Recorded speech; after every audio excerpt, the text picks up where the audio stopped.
Hello YouTube, welcome back to the Bison Workshop. I'm Bob, and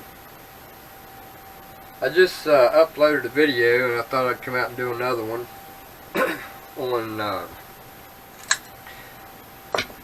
putting the quick change tool post on the lathe, and we'll see how this goes. So now we've got the Allen wrench, two of them, two different sizes, which probably one of them's for these and the other one's for these. So we'll put those aside for a minute. We got 4 set screws and probably just spare ones, but we'll see. Alright, we've got that part.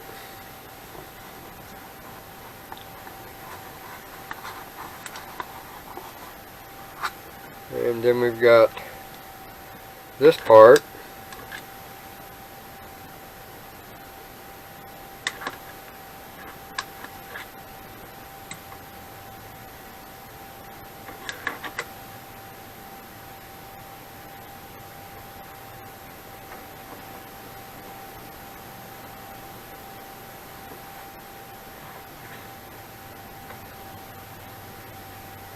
Alright, so we've got 2 bolts and we don't know what they're for yet, because they sure don't give you directions anymore for anything. Let's see if maybe, nope, nothing on this can be used. So we're going to have to build, I'm going to have to make a T-nut. So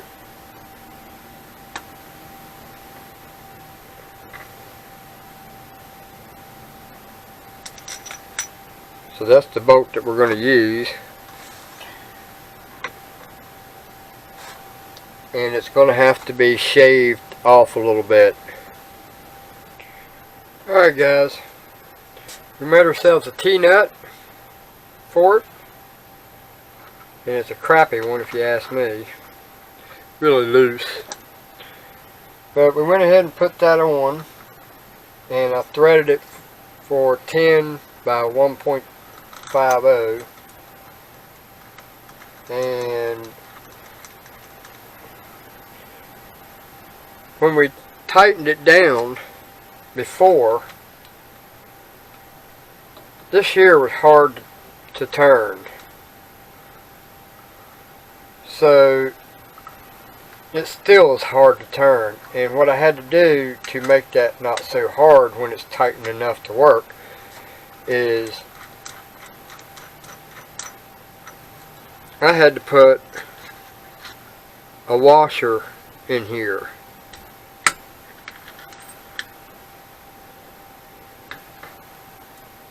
On this bolt, so that it wouldn't tighten so tight on this part right here. Now I'm hoping that'll work without any problems.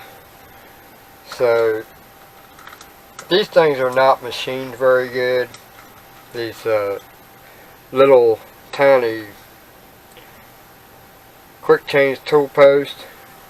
See, that's too stiff for that little bit of a thread there.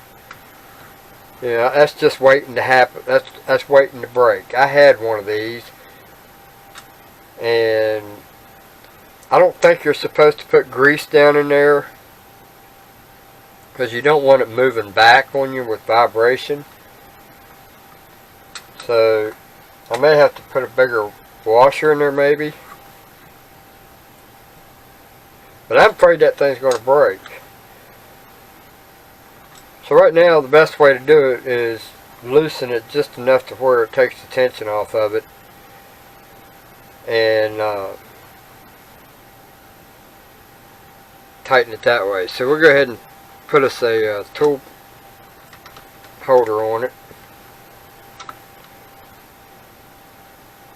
and we need to put a tool in it, so I'll get that. Alright, so now we've got our tool and our bit in it. Now we can put a bit in it, or a tool.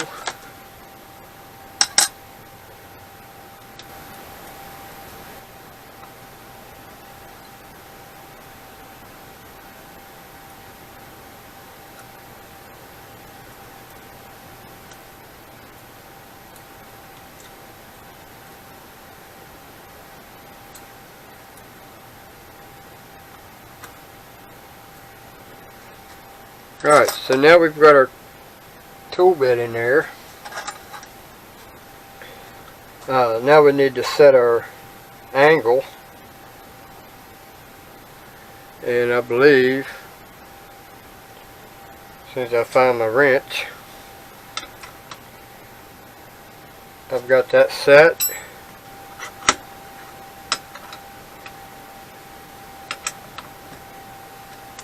Once you tighten this down, you're not turning that. And I'll show you why that's a bad thing. Look how little that bolt is that this goes on. Those things snap off really easy. The last one I had snapped right off. And it feels like if you just move it.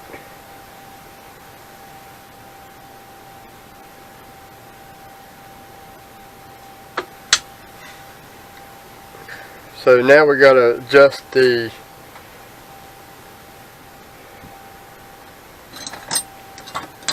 gibs and get that wobble out.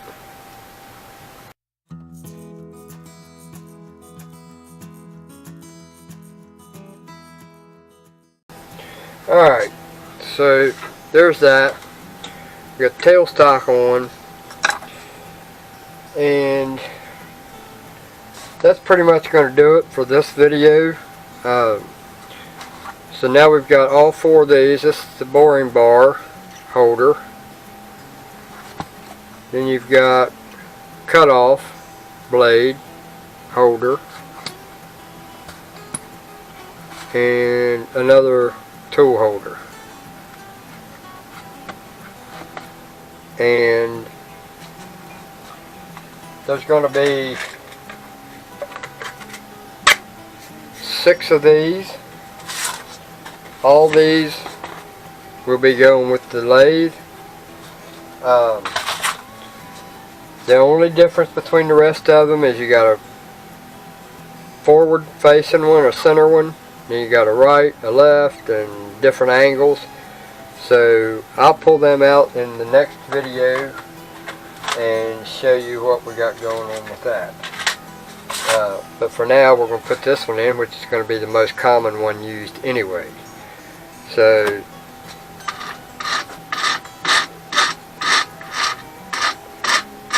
we're not far from testing this out. I still have to do the wiring, and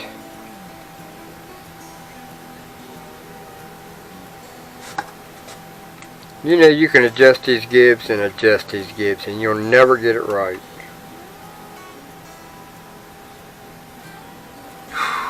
My back's about had it tonight, guys.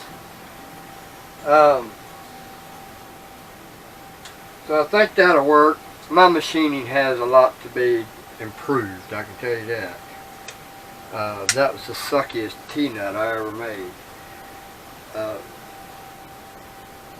I didn't get the damn hole in the center and it come off, and now there's a spot where the thread's inked and it made me mad. But it's a T-nut that works just as good. So anyway, don't forget to like, share, comment, subscribe. You guys have a good one. Later.